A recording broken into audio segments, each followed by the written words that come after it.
Assalamualaikum warahmatullahi wabarakatuh. Perkenalkan, nama saya Miftahul Hasanah dengan NIM 306101249. Saya akan menjelaskan mengenai sistem ekonomi liberal Keynes. John Maynard Keynes. John Maynard Keynes ini lahir pada tanggal 5 Juni 1983 di Inggris. Ia adalah seorang ekonom Inggris yang gagasannya mengubah teori dan praktik ekonomi makro serta kebijakan ekonomi dunia. Ia melanjutkan dan memperbaiki teori sebelumnya yang menjelaskan penyebab terjadinya siklus bisnis. Ia diakui sebagai salah satu ekonom paling berpengaruh pada abad ke-20 dan pendiri ekonomi makro modern. Pemikiran-pemikirannya menjadi mazhab ekonomi Keynesian dan semua turunannya.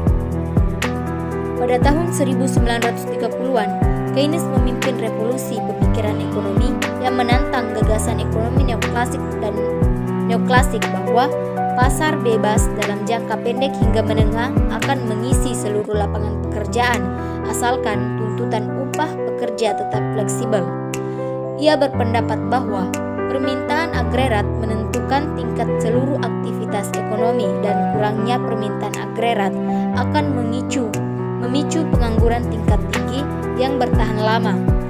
Menurut ekonomi Keynesian, campur tangan pemerintah diperlukan untuk menstabilkan kembangnya siklus aktivitas ekonomi.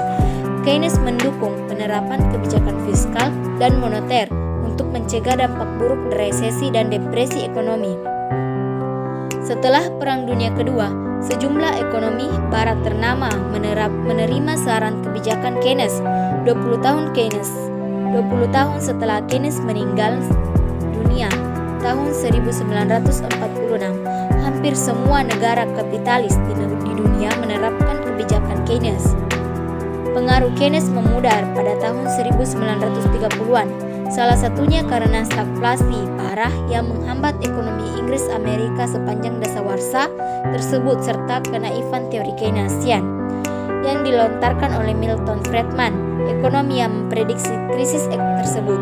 Ia bersama ekonomi lainnya meragukan kemampuan pemerintah untuk mengatur siklus bisnis secara positif menggunakan kebijakan fiskal. Meski beberapa pihak menyebut bahwa teori moneter Friedman mengaruhi tanggapan Federal Reserve terhadap krisis keuangan global. Ada pula yang menyebut bahwa kebijakan ekonomi pemerintah yang diambil pada tahun itu sebagai bagian dari munculnya kembali Keynesianisme modern. Terima kasih. Wassalamualaikum warahmatullahi wabarakatuh.